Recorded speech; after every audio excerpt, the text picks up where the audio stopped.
தாவேக அரசு தேர்தல் அறிக்கையில் என்ன சொல்லியிருக்குன்னா, ஆங்கிலத்தில் ஒரு தேர்தல் அறிக்கை, தமிழில் ஒரு தேர்தல் அறிக்கை வெளியிட்டிருக்காங்க. The TVK government will carefully consider and evaluate the reimplementation of the old pension scheme, a long standing demand of government employees. அதே மாதிரி தமிழில் என்ன சொல்கிறாங்கன்னா, அரசு ஊழியர் நலன் தலைப்பு, பழைய ஓய்வூதிய திட்டம் நடைமுறைப்படுத்துதல் தலைப்பு. திமுக அரசு கொண்டு வந்துள்ள தமிழ்நாடு உறுதியளிக்கப்பட்ட ஓய்வூதிய திட்டம் ஒழிக்கப்பட்டு அரசு ஊழியர்களின் கோரிக்கைக்கேற்ப முழுமையான பழைய ஓய்வூதிய திட்டம் கனிவுடன் பரிசீலிக்கப்பட்டு மதிப்பீடு செய்யப்படும். அப்போ பழைய ஓய்வூதிய திட்டம், முழுமையான பழைய ஓய்வூதிய திட்டத்தை மதிப்பீடு செய்வோம்னா, பழைய உறுதி செய்யப்பட்ட ஓய்வூதிய திட்டம் ஒழிக்கப்படுறதுன்னா அப்போ பழைய ஓய்வூதிய திட்டத்தை அமல்படுத்த போகிறாங்கன்னு நம்ம எல்லாரும் எதிர்பார்த்தோம். அந்த தேர்தல் அறிக்கையில் அவங்க என்ன சொன்னாங்கன்னா, இந்த மாதிரி வாக்குறுதிகளை பற்றி அவங்க ஒரு வார்த்தை சொல்லியிருக்காங்க.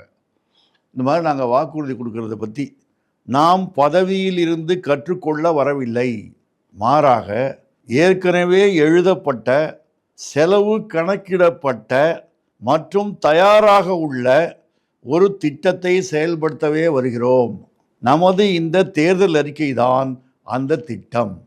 அப்போது ரொம்ப கணக்கு போட்டு இதை அமல்படுத்த முடியுங்கிறதுனால தான் பழைய ஓய்வூதிய திட்டத்தை அமல்படுத்துவோம், உறுதி செய்யப்பட்ட ஓய்வூதிய திட்டத்தை ஒழித்து கட்டுவோம்னு சொல்லியிருக்காங்க. பழைய ஓய்வூதிய திட்டம் அமல்படுத்துவாங்கன்னு எதிர்பார்த்த அந்த சூழ்நிலையில் இப்போ அவங்க ஒரு உத்தரவு போட்டிருக்காங்க. 16/6/26 அந்த உத்தரவு போட்டிருக்காங்க. அந்த உத்தரவில் என்ன சொல்கிறாங்கன்னா, government have initiated the action towards framing the rules which inter alia will define eligibility for TAPS, specific operational guidelines and implementation procedure, and in the process of engaging with various stakeholders to finalize them. இந்த TAPS திட்டத்தை அமல்படுத்துவதற்கான விதிமுறைகளை உருவாக்குற பரிசீலனையில் இருக்கிறோம். ஆகவே இடைக்காலத்தில் இதை பற்றி விதிகள்லாம் உருவாக்குறோம். அதை எப்படி நடைமுறைப்படுத்துறதுங்கிறதுக்கான விதிகளை உருவாக்குறோம். விதிகளை உருவாக்குற இந்த இடைக்காலத்தில் நாங்கள் ஒரு இடைக்கால பே அவுட்டு கொடுக்குறோம் அப்படின்னு சொல்லியிருக்காங்க. எதுக்காகன்னா, நிறைய பேர் இறந்துட்டாங்க, நிறைய பேர் ரிட்டையர் ஆகிட்டாங்க. அவங்களுக்கு சஸ்டனன்ஸ் ஆஃப் எலிஜிபிள் எம்ப்ளாயீஸ், அவங்களுக்கான ஒரு வாழ்க்கை பாதுகாப்புறதுக்காக உடனடியாக நாங்கள் ஒரு நிவாரணமாக இதை கொடுக்குறோன்னு சொல்லியிருக்காங்க. அதில் என்ன சொல்லியிருக்காங்கன்னா, இந்த டாப்ஸ் திட்டத்தை பற்றி அவங்க சொல்லும்போது, அதில் ஏற்கனவே திமுக அரசு போட்ட டாப்ஸ் திட்டத்தில் பென்ஷன் 50% அடிப்படை சம்பளம் ப்ளஸ் பஞ்சப்படியினுடைய 50% போட்டிருந்தாங்க. நான் அப்பயே சொன்னேன் அது வராது, 50% தான் இருக்கும்னு. இப்போ என்ன சொல்லியிருக்காங்கன்னா, இந்த உத்தரவில் process of existing assured pay out at 50% of last drawn monthly pay, basic pay plus DA கிடையாதுங்கிறது தெளிவாகி போச்சு. ரெண்டாவது விஷயம் என்ன சொல்கிறாங்கன்னா, ப்ளஸ் டிஎன்எஸ் ரிலீஃபு, அதுக்கான ரிட்டையர் ஆனால் அவங்களுக்கு கொடுக்குறது டிஎன்எஸ் ரிலீஃபு, சர்விங் எம்ப்ளாயீஸுக்கு கொடுக்குறது டிஎன்எஸ் அலவன்ஸு. அதோடு என்ன சொல்கிறாங்கன்னா, proportionate to the qualifying service, 10 வருஷம் சர்வீஸ் போட்டாலே 50% கொடுப்பாங்கன்னு எதிர்பார்த்தாங்க. கிடையாதுன்னு நான் அப்பயே சொன்னேன். ஏன்னா பழைய பென்ஷன்லேயும் விகிதாச்சார அடிப்படையில் தான் கொடுக்குறாங்க.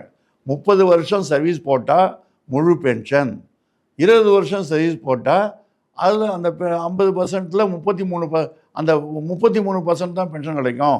10 வருஷம் சர்வீஸ் போட்டால் 16.5% தான் கிடைக்கும் அப்படின்னு நான் சொன்னேன். விகிதாச்சார அடிப்படையில் பென்ஷன் குறையும், ஆனால் குறைந்தபட்ச பென்ஷன் 7,850 இருக்கும் அப்படின்றத அவங்க சொல்லியிருந்தாங்க டாப்ஸ் இல்லை. இப்போ இவங்க தெளிவுபடுத்திட்டாங்க எல்லாத்தையும். அப்போ டாப்ஸ் இப்படி தான் இருக்க போகுது. அதாவது 30 வருஷம் சர்வீஸ் போட்டால் 50%, அதே மாதிரி 20 வருஷம் சர்வீஸ் கம்மியாக இருந்தால் அதே விகிதாச்சார அடிப்படையில் பென்ஷன் குறையும். அதுக்கு டிஎன்எஸ் ரிலீஃப் உண்டு. அது மாதிரி பேசிக் பேயில் தான் அந்த 50% கணக்கிடுவாங்க அப்படிங்கிறது தெளிவாகி போச்சு.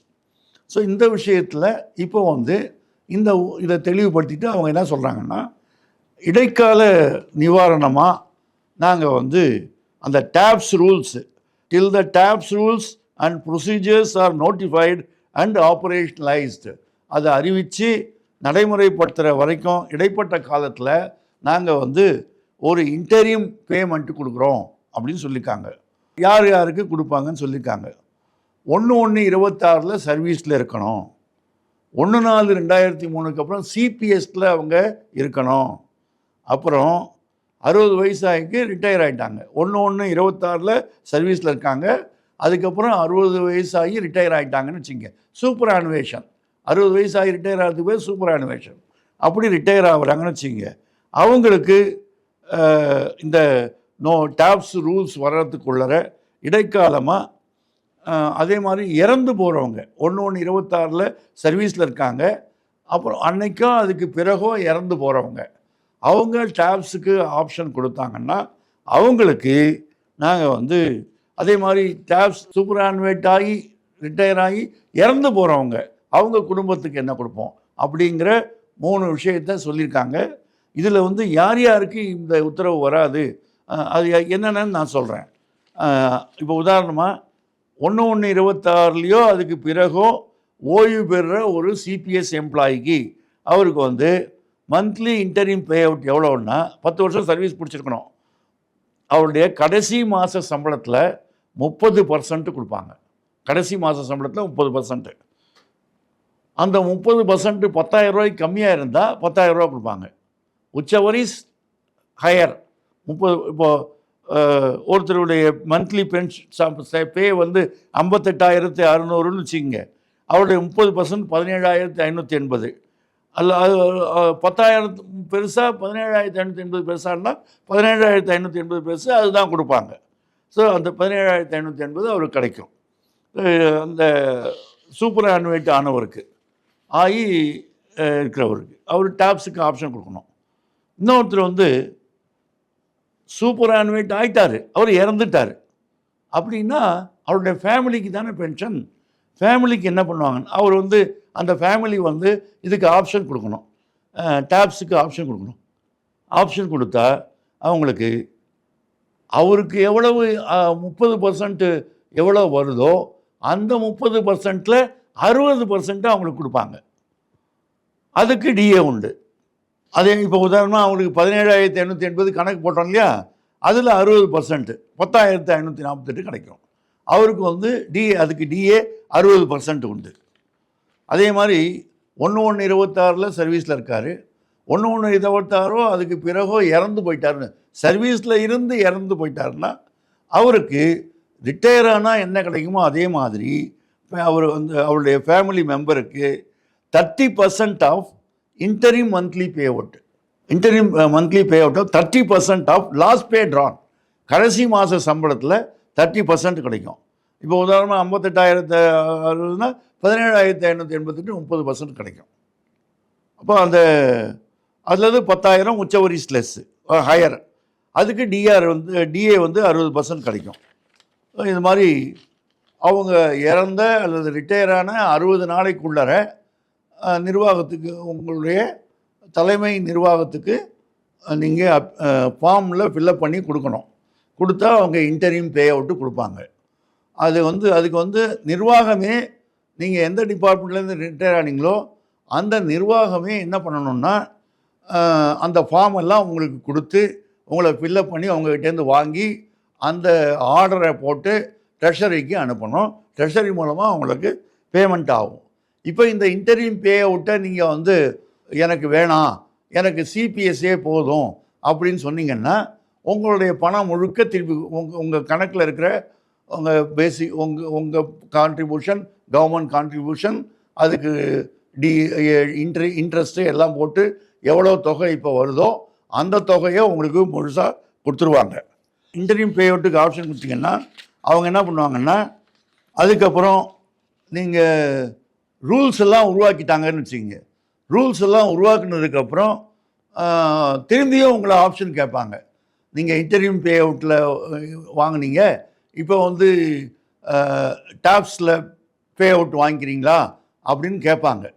கேட்டால் நீங்கள் வந்து இல்லை எனக்கு சிபிஎஸ் கொடுங்கன்னா உங்கள் பணம் முழுக்க அந்த இது வரைக்கும் நீங்கள் வாங்கினதை கழிச்சிக்கிட்டு அதை கொடுத்துருவாங்க, உங்கள் மொத்த பணத்தை கொடுத்துருவாங்க. இல்லை இல்லை நான் டேப்ஸ்லேயே இருக்கேன் அப்படின்னு சொன்னாக்கா உங்களுக்கு அந்த டேப்ஸ் ரூல் படி பே அவுட்டை ஒர்க் அவுட் பண்ணி அதுக்கான கம்யூட்டேஷன் கிராஜுவிட்டி எல்லாம் போட்டு கொடுப்பாங்க.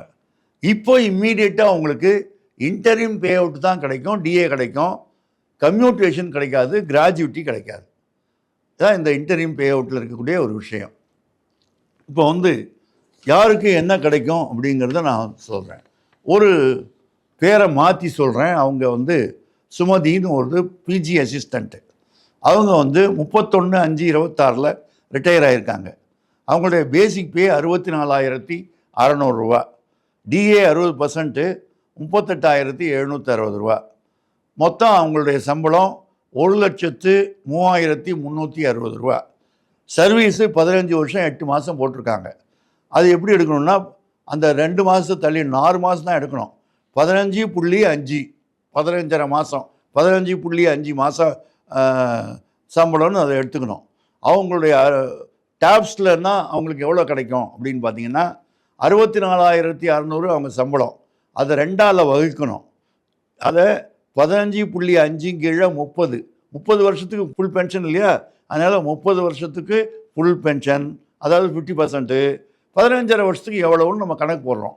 அந்தபடி பார்த்தாக்கா அந்த அம்மாவுக்கு 16,688 ரூபா அவங்களுக்கு வந்து பே அவுட்டு கிடைக்கணும். அதுக்கு கம்யூட்டேஷன் வந்து அதில் 33% கம்ப்யூட்டேஷன். 16,688 33% எடுத்திங்கன்னா 5,507 வருது. அப்போது அதுக்கு வந்து அவங்களுக்கு வந்து இந்த 5,507 கழிச்சிட்டு 11,181 மாதம் அவங்களுக்கு கிடைக்கும். அதுக்கு 60% டிஏ 16,688 போடுவாங்க. மிச்சம் இருக்கிற பென்ஷனுக்கு இல்லை, 16,688 60% போட்டால் 10,013 ரூபா டிஏ வரும். ஆக மொத்தம் அவங்களுக்கு மந்த்லி பென்ஷன் 21,194 ரூபா கிடைக்கும். 15 வருஷம் கழித்து இந்த 5,507ங்கிறது நிறுத்திடுவாங்க, பிடிக்கிறத நிறுத்திடுவாங்க. அப்போது 15 வருஷம் கழித்து 16,688 உங்களுக்கு கிடைக்கும். அதுக்கான டிஏ அப்போ என்ன டிஏ வருதோ அந்த டிஏ கொடுப்பாங்க. ஃபேமிலி பென்ஷன்னு கணக்கு போடுறது இந்த 16,688 பென்ஷன் இல்லையா, அதில் 60% 10,000 ரூபா கிடைக்கும். 60% டிஏ 6,000 ரூபா, 16,000 ரூபா கிடைக்கும். இப்போ வந்து கம்யூட்டேஷன் அமௌண்ட்டு அவங்க டேப்ஸில் என்ன கிடைக்கும்னா 5,507 கம்யூட் பண்ணாங்க இல்லையா, அதை 8.19ஆல் பெருக்கி திரும்பி 12ஆல் பெருக்கணும். பெருக்குனா 12 வருஷத்துக்கு கணக்கு போடுறாங்க. ஒரு வருஷத்துக்கு 1 ரூபா கம்யூட் பண்ணிங்கன்னா ஒரு மாதத்துக்கு 1 ரூபா, 12 மாதத்துக்கு 12 ரூபா. 12 ரூபாய்க்கு பதிலாக 8.19 நாள் தராங்க. ஸோ 5,507 × 8.19 × 12 போட்டிங்கன்னா 5,41,492 ரூபா உங்களுக்கு கம்யூட்டேஷன் அமௌண்ட்டு கிடைக்கணும். அதே மாதிரி கிராஜுவிட்டி போட்டிங்கன்னா உங்கள் சம்பளம் 1,03,360 இல்லையா, 6 மாதத்துக்கு 1/4 பங்கு உங்களுக்கு கிராஜுவிட்டி கிடைக்கும். அப்போ வந்து 6 மாதத்துக்கு 1/4 மாத சம்பளம். அப்போ வந்து உங்களுக்கு வந்து 15.5 வருஷம் அவங்க போட்டிருக்காங்கன்னா 5, 2, 30, 31 6 மாதம் இருக்குது. அதனால் 1,03,360 × 1/4 × 31 போட்டால் அவங்களுக்கு 8,01,040 ரூபா கிடைக்கும். ஆக மொத்தம் அவங்களுக்கு 13,42,532 ரூபா கம்யூட்டேஷன்லேயும் கிராஜுவிட்டிலையும் கிடைக்கும். நீங்கள் என்ன பண்ணுறீங்க, அந்த அம்மாவோட கணக்கில் 27,86,850 ரூபா இருக்குது. சிபிஎஸ்னால் என்ன கிடைக்கும், 27,86,850 முழுக்க கிடைக்கும். அந்த 77 லட்சத்து ஆனால் பென்ஷன் கிடைக்காது, கிராஜுவிட்டி கிடைக்காது. 27,86,850 முழுசாக கிடைக்கும். லம்சம் வாங்கிட்டு போயிட்டே இருக்க வேண்டியது தான். பென்ஷன் மாதம் கிடைக்காது. கம்யூட்டேஷன் கிடையாது, கிராஜுவிட்டியும் கிடையாது. சிபிஎஸ்சிக்கு ஆப்ஷன் கொடுத்தீங்கன்னா இப்போ வந்து கவர்மெண்ட் கான்ட்ரிபியூஷன் இந்த 27,86,850 பாதி 13,93,425ங்கிறது உங்களுடைய கான்ட்ரிபியூஷன். கவர்மெண்ட் கான்ட்ரிபியூஷன் அதே 13,93,425. இப்போ என்ன நடக்குது, இந்த பென்ஷன் உங்களுக்கு வேணும்னா உங்களுடைய 13,93,000 கவர்மெண்ட் கான்ட்ரிபியூஷனை கவர்மெண்ட் எடுத்துக்கும், 13,93,000 உங்கள் கான்ட்ரிபியூஷனையும் கவர்மெண்ட் எடுத்துக்கும். எடுத்துக்கிட்டு தான் இந்த பென்ஷன் கொடுக்குது. இது டாப்ஸில் இருக்கக்கூடிய விதி அதுதான். ஓல்டு பென்ஷனில் அது மாதிரி கிடையாது. இப்போ இந்த 13,42,532 நீங்கள் வந்து உங்களுடைய கான்ட்ரிபியூஷன் 13,93,000 இழக்கிறீங்க. ஆனால் கிராஜுவிட்டி கம்யூட்டேஷனுங்கிற பேரில் 13,40,000 அதே கிட்டத்தட்ட அதே சமமான அமௌண்ட்டு உங்களுக்கு கிடைக்குது. அப்போ நீங்கள் லூஸ் பண்ணுறது கவர்மெண்ட்டோட கான்ட்ரிபியூஷனை, ஆனால் பென்ஷன் மாதம் கிடைக்குது. இதே வந்து உங்களுக்கு நீங்கள் சிபிஎஸ்சிக்கு ஆட் பண்ணிங்கன்னா உங்களுடைய 13 லட்சமும் நீங்கள் எடுத்துக்கிறீங்க, கவர்மெண்ட் கான்ட்ரிபியூஷனையும் நீங்கள் எடுத்துக்கிறீங்க, ஆனால் உங்களுக்கு கிராஜுவிட்டியும் கம்யூட்டேஷனும் இல்லாமல் போகுது. இப்போ இன்டரிம் பே அவுட்டை பற்றி பார்க்கலாம். நீங்கள் வந்து 64,600 ரூபாயில் 30% இன்டரிம் பே அவுட்டு, அவங்க 64,600 லாஸ்ட் பே ட்ரான், அதுக்கு 30% போட்டிங்கன்னா 19,380 ரூபா, 60% டிஏ 11,628, 31,000 ரூபா உங்களுக்கு மாதம் கிடைக்கும். புதுசாக ரூல் உருவாக்குற வரைக்கும் உங்கள் கணக்குப்படி நம்ம பார்த்தோம், டேப்ஸில் உங்களுக்கு 21,194 தான் வரணும். ஆனால் இப்போ இன்டரிம் பே அவுட்டு 31,000 கிடைக்குதுன்னு வச்சுக்கிங்க. இதை வந்து நீங்கள் என்ன பண்ண வேண்டியதாக இருக்குன்னா, உங்களுக்கு டேப்ஸ் ரூல் அமல்படுத்தும் போது கிராஜுவிட்டியும் நீங்கள் வந்து டேப்ஸுக்கு அப்பயும் ஆப்ஷன் கொடுக்குறீங்கன்னா உங்களுக்கு வந்து உங்கள் கிராஜுவிட்டி கம்யூட்டேஷன் தொகையோட உங்களுக்கு எவ்வளோ அரியர்ஸ் வருதுன்னு பார்ப்பாங்க. அரியர்ஸ் வர்றதில் உங்களுக்கு இந்த 31,000 கொடுத்ததை கழிச்சிடுவாங்க. கொடுத்துட்டு 21,194 அடிப்படையில் கணக்கு போட்டு உங்களுக்கு எவ்வளோ வருதுன்னு பார்ப்பாங்க. கிராஜுவிட்டி கம்யூட்டேஷன் கொடுப்பாங்க. ஸோ இதுதான் வந்து இந்த தமிழ்நாடு அரசாங்கம் இந்த டேப்ஸை அமல்படுத்தினா வரக்கூடிய விஷயம். ஆனால் இப்போ என்ன விஷயம்னா, உங்களுக்கு இப்போ இடைக்கால உத்தரவு தானே போட்டிருக்காங்க. அதனால் உங்களுக்கு வந்து 30% ஆஃப் லாஸ்ட் பே ட்ரான் தான் இப்போ கிடைக்கும், டிஏ கிடைக்கும். அதே நேரத்தில் கம்யூட்டேஷனும் கிராஜுவிட்டியும் இப்போ கிடைக்காது. ரூல் எப்போ வருதோ அப்போ தான் கிடைக்கும். அப்போ வந்து எப்போ ரூல் போடுவாங்க? இப்போ எல்லோரும் என்ன கேட்குறாங்கன்னா, ஓல்டு பென்ஷன்னா என்ன வரும்? ஓல்டு பென்ஷன்னா கம்யூட்டேஷன் இருக்குது, கிராஜுவிட்டி இருக்குது. ஆனால் இந்த பணத்தை அவங்க கவர்மெண்ட் கான்ட்ரிபியூஷனாக கவர்மெண்ட் எடுத்துப்பாங்க, உங்கள் கான்ட்ரிபியூஷனை பிஎஃப்பில் போடுவாங்க, ஓல்டு பென்ஷனை அமல்படுத்துவாங்க. ஸோ ஓல்டு பென்ஷனை அமல்படுத்த இவங்களும் தயாராக இல்லை. இப்போ இதோட அர்த்தம் என்னன்னு சொன்னாக்கா, அவங்க தேர்தல் அறிக்கையில் என்ன கொடுத்தாங்க? முழுமையான பழைய ஓய்வூதிய திட்டத்தை அமல்படுத்துவோம்னாங்க. இப்போ என்ன பண்ணுறாங்க? முழுமையான பழைய ஓய்வூதிய திட்டமும் அமலாகலை, முழுமையான தமிழ்நாடு உறுதி செய்யப்பட்ட ஓய்வூதிய திட்டமும் அமலாகலை. அதுவும் முழுமையாக இல்லை, இதுவும் முழுமையாக இல்லை. என்னடான்னு கேட்டால், திமுக அரசு எலெக்ஷனுக்கு முன்னாடி இடைக்கால பட்ஜெட் போட்டாங்க. அதில் பென்ஷனுக்காக 61,000 கோடி ஒதுக்கினாங்க. அந்த 61,000 கோடியில் 50,000 கோடி ஓல்டு பென்ஷன், சரண் விடுப்பு, கிராஜுவிட்டி, இது மாதிரியான விஷயங்களுக்கு பணிக்கொடை, இது மாதிரியான விஷயங்களுக்காக 50,000 கோடியும், டாப்ஸை அமல்படுத்துறதுக்காக 11,000 கோடியும் ஒதுக்கியிருந்தாங்க. மொத்தம் 61,000 கோடி. இப்போ என்ன பண்ணியிருக்காங்கன்னா 47,000 கோடி தான் இந்த பட்ஜெட்டில் மரி வில்சன் ஒதுக்கியிருக்காரு. அதாவது 11,000 கோடியை டாப்ஸ் அமல்படுத்துறதுக்காக ஒதுக்கின தொகையை ரத்து பண்ணிட்டார். 3,000 கோடி மற்ற தொகையில் குறைச்சிருக்காரு. 47,000 கோடி தான் கொடுத்துருக்காரு. அப்போ இதோட அர்த்தம் என்னன்னா, டாப்ஸ் அமல்படுத்துறதுக்கு பணம் ஒதுக்கலை, அதனால தான் இடைக்கால பேமெண்ட்டு கொடுக்குறாங்க. அவங்க வந்து ஒரு ஒயிட் பேப்பர் வெளியிட்டாங்க. அதில் என்ன சொன்னாங்கன்னா, 13,000 கோடி உடனே தேவைப்படும் டாப்ஸ் அமல்படுத்தினா, வருஷம் 5,000 கோடி அதிகமாக செலவு பண்ணோம், அது 10% அதிகம் ஏறிட்டே இருக்கும் அப்படின்னு சொல்லியிருக்காங்க. இது வந்து புதிய சிக்கலை உருவாக்கியிருக்குன்னு அவங்களுடைய வெள்ளை அறிக்கையில் சொல்லியிருக்காங்க. டாப்ஸ் திட்டம் வந்து புதிய பொருளாக, ஏற்கனவே பென்ஷன் செலவு அதிகமாக இருக்குது, இந்த செலவில் வந்து இப்போ வந்து புதிய சிக்கலை உருவாக்கியிருக்குன்னு சொல்லியிருக்காங்க. அப்போ அவங்க வந்து பழைய பென்ஷன் அமல்படுத்தாததோட மட்டும் இல்லை, இந்த டாப்ஸ் அமல்படுத்துறதே சிக்கல்னு சொல்கிறாங்க. அப்போ இப்போ என்ன சொல்கிறாருன்னா, அசம்பிளியில் கேள்வி கேட்டாங்க, அந்த டாப்ஸையாவது முழுசாக அமல்படுத்துவீங்களா அப்படின்னு கேள்வி கேட்டதுக்கு மரி வில்சன் என்ன சொல்கிறாருன்னா, நாங்கள் இந்த 11,000 கோடியை மத்திய அரசாங்கத்துக்கிட்ட கடன் வாங்கிறதுக்கு மத்திய அரசாங்கம் அனுமதிச்சா அந்த கடன் வாங்கி நாங்கள் இதை கொடுப்போம் அப்படின்றாங்க. என்ன விஷயம்னா, இந்த தொகை இருக்குல்ல, எம்ப்ளாயி கான்ட்ரிபியூஷன், கவர்மெண்ட் கான்ட்ரிபியூஷன் ரெண்டும் சேர்த்து எல்ஐசியோட சூப்பர் ஆனுவேஷன் ஃபண்டுன்னு ஒரு ஃபண்டு இருக்குது. அதில் இந்த 84,000 கோடியை போட்டு வச்சுருக்காங்க. 84,000 கோடி அங்கே இருக்குது. எதுக்கு நீ வந்து கடன் வாங்கணும்? அதுலேருந்து எடுத்துக்கோ, இல்லைன்னா டெம்பரரியாக விட்ரா பண்ணிக்கோ, விட்ரா பண்ணி அதை வந்து இதுக்கு பயன்படுத்துங்க. அதுக்கு அப்படி இருக்கும்போது கடன் வாங்கி தான் அமுல்படுத்தணுன்றது அமுல்படுத்தாமல் இருக்கிறதுக்கான சதியோன்னு எனக்கு தோணுது. அதனால் என்ன சொல்கிறேன்னா, இது வந்து நீங்கள் இந்த டேப்ஸையாவது முழுமையாக அமுல்படுத்தணும்னு சொன்னாக்க இந்த 84,000 கோடியிலேருந்து பணத்தை விட்ரா பண்ணி செலவு பண்ணுங்க. அப்போ நீங்கள் பழைய ஓய்வூதிய திட்டத்தை அமல்படுத்தணுன்னீங்க, அதையும் விட்டுட்டு டேப்ஸையும் முழுசாக அமல்படுத்தலைன்னா இப்போ என்ன அர்த்தம்னா, ரூல் உருவாக்குற வரைக்கும் இந்த இடைக்கால உத்தரவுன்றது அப்படின்றதுக்கு பதிலாக கடன் வாங்கி அதை கடன் கிடைக்கிற வரைக்கும் அப்படின்னு அதுக்கு அர்த்தம் ஆகுது. அப்போ கடன் இப்போ கிடைக்கலன்னா டேப்ஸ் இந்த ஒரு வருஷம் பூரா இடைக்கால உத்தரவு தான் நீங்கள் அமல்படுத்துவீங்களா அப்படிங்கிற கேள்வி எழுது. அதனால் வந்து இந்த இடைக்கால இந்த கிராஜுவிட்டி கம்யூட்டேஷன் எல்லாத்தையும் இந்த டேப்ஸையாவது பழைய ஊதிய திட்டத்தை அமல்படுத்தணும். அதே நேரத்தில் அந்த டேப்ஸையாவது உடனடியாக அமல்படுத்தணும். இதில் என்னன்னா, இதில் ஒரு முக்கியமான விஷயம் பாதிக்கப்படுது.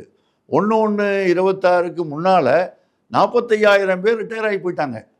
டேப்ஸ் திட்டத்தில் என்ன சொல்லியிருக்காங்கன்னா, திமுக கொண்டு வந்த டேப்ஸ் திட்டத்தில் என்ன சொல்லியிருக்காங்கன்னா, ஏற்கனவே ஓய்வு பெற்றவர்கள் ஒரு அம்மா சொல்கிறாங்க, 28 லட்சம் நான் வாங்கினேங்க, இப்போ கையில் ஒரு பைசா கிடையாதுங்க, அதனால் நான் வந்து மாதம் 1000 ரூபாயாவது கிடைச்சா பரவாயில்லை அப்படின்னு அவங்க சொல்கிறாங்க. இந்த டேப்ஸ் திட்டத்தில் என்ன சொல்லியிருக்குன்னா, திமுக கொண்டு வந்த திட்டத்தில், அந்த ஒரிஜினல் திட்டத்தில் 1/1/26க்கு முன்னாடி ரிட்டையர் ஆனவங்களுக்கு ஒரு சிறப்பு கருணை ஓய்வூதியம் கொடுப்போம்னு சொல்லியிருக்கு. அது குறைந்தபட்ச ஓய்வூதியம் அல்ல, ஆனால் ஏதோ ஒரு சிறப்பு கருணை ஓய்வூதியம் கொடுக்குறேன்னு சொல்லியிருக்காங்க. அந்த சிறப்பு கருணை ஓய்வூதியம் இப்போ கிடையாது. யார் யாருக்கு கொடுக்குறாங்கன்னா, ரிட்டையர் ஆனவங்க 1/1/26க்கு பிறகு ரிட்டையர் ஆனவங்க, ரிட்டையர் ஆகி இறந்தவங்க, சர்வீஸ்லேருந்து இறந்தவங்க, இது 3 பேருக்கு தான் கொடுக்குறாங்க. அதே நேரத்தில் சில பேர் வந்து ரிசைன் பண்ணிட்டு போயிட்டாங்க, அவங்கள பற்றி தனியாக ஆர்டர் போடுவோம்னு சொல்லிட்டாங்க. ரிசைன் பண்ணவங்களுக்கு தனியாக ஆர்டர். அதே மாதிரி சில பேர் மேலே ரிட்டையர் ஆகிட்டாங்க, ஆனால் அவங்க மேலே 17B major penalty charge sheet இருக்குது, அதனால் பென்ஷன் அமல்படுத்தலை. ஸோ அவங்களுக்கும் தனியாக ஆர்டர் போடுவோம்னு சொல்லியிருக்காங்க. ஸோ இந்த மாதிரி விஷயத்தில் இப்போ நான் என்ன கேட்டுக்கிறேன்னா, தமிழ்நாடு அரசாங்கத்தை நிர்பந்திக்க வேண்டிய விஷயம் என்னன்னு சொன்னால், இந்த டேப்ஸையாவது உடனே அமல்படுத்துங்க. அந்த நீ எங்கே கடன் வாங்குறீங்க 84,000 கோடியிலேருந்து வித்ட்ரா பண்ணி அந்த பணத்திலேருந்து இதை உடனடியாக எல்லாருக்கும் டேப்ஸை முழுமையாக அமல்படுத்துங்க. சிறப்பு கருணை ஓய்வூதியம் ஏற்கனவே ரிட்டையர் ஆனவங்க ரொம்ப சிரமத்தில் இருக்காங்க, அவங்களுக்கும் இதை உடனே கொடுங்க அப்படின்னு நம்ம வந்து கேட்க வேண்டியிருக்கு. எல்லா சங்கங்களும் இது சம்பந்தமாக நிர்பந்தம் பண்ணணும்னு நான் கேட்டுக்கிட்டு உரையை முடித்துக் கொள்கிறேன்.